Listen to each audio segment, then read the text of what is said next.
Death ends a life, but it does not end a relationship which struggles on and on towards some final resolution, some clear meaning which it perhaps never finds.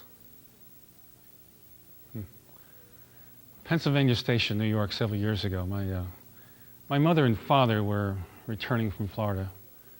They were both bored in Florida, but they've been going each winter for a number of years. And if they didn't go, my father would come down with pneumonia, and my mother's joints would act up cruelly with arthritis.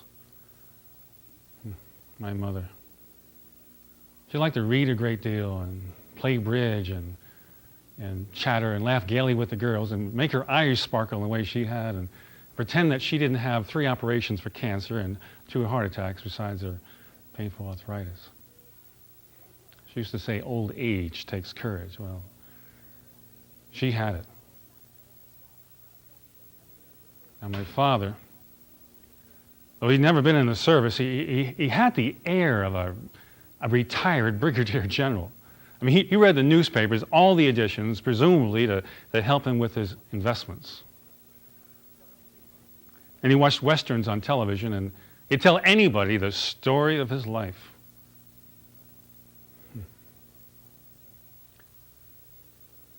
My father's house was in a suburb of New York City, in Westchester County. It had been a quiet town, full of elms and chestnut trees and lawns and sprawling old houses with a certain nondescript elegance.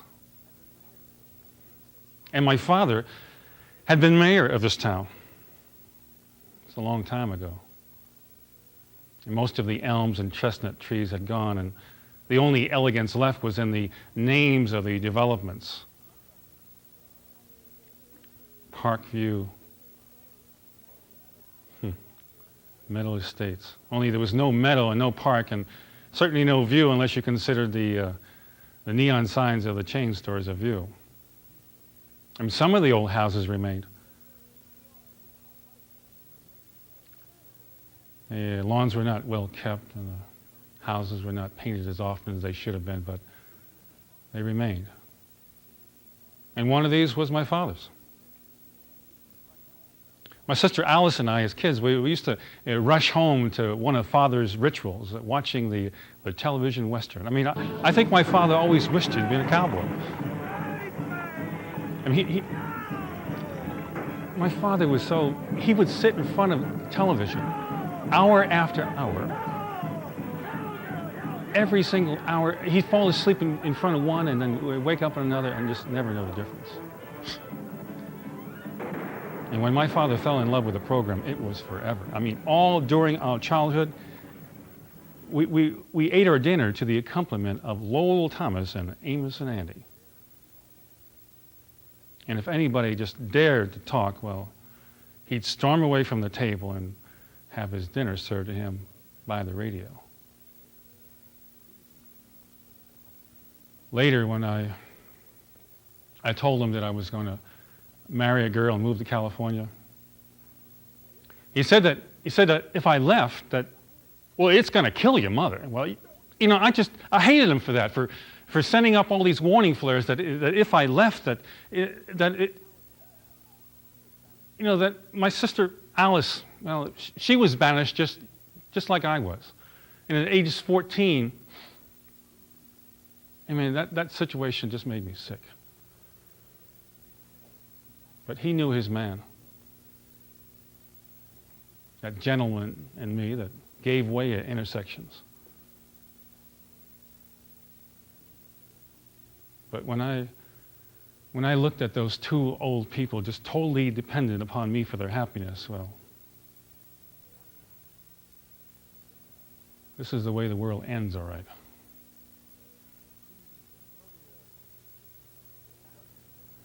There's only a dozen or so people that showed up at my mother's funeral. Most of her friends were dead or had moved to other cities or just couldn't make it. 15 years earlier, well, that church would have been filled. There was a few men sent from Rotary and a few women from the Garden Club, but And a couple of her friends were there from the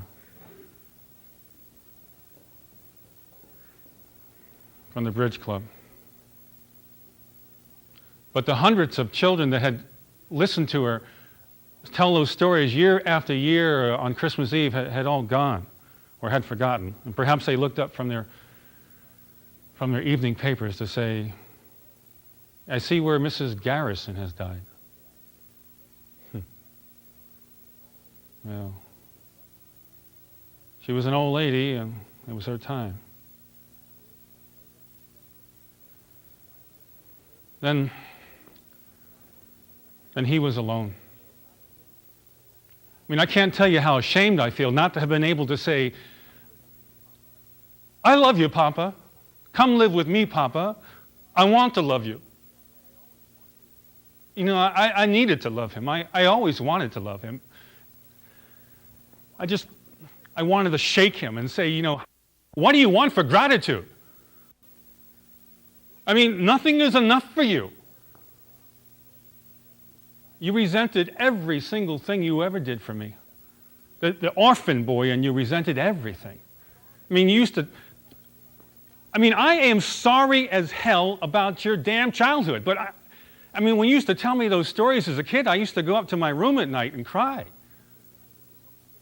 But there was nothing that I could do about it. And it doesn't change anything.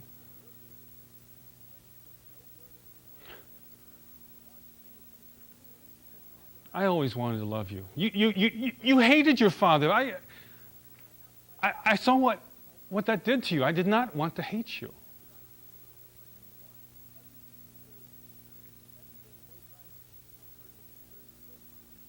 And that night I left my father's house forever. I took the first right and I took the second left, and this time I went as far as California. Peggy and I, we visited him once or twice, and then he came to California to visit us. He had a fever and swollen ankles. We put him in a hospital and he never left. The reason we gave him for not leaving, one, he could accept with the swollen ankles, but the real reason, his arteries are hardening, and gradually over the years he slipped into complete and speechless senility with his whole life centered in his burning eyes. When I would visit him, his eyes would mist over, and his nostrils would pinch with emotion, but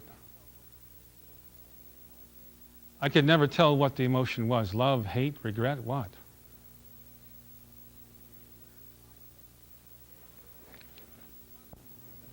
And then one day,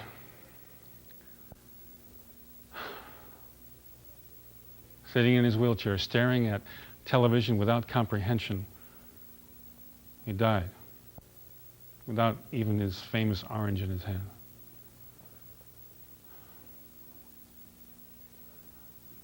Death ends a life, but it does not end a relationship which struggles on and on towards some final resolution, some clear meaning, which it never finds. I mean, Alice said, I would never accept the sadness of the world. I mean, what did it matter that I never loved my father and that my father never loved me? But still, whenever I hear the word Father, it matters.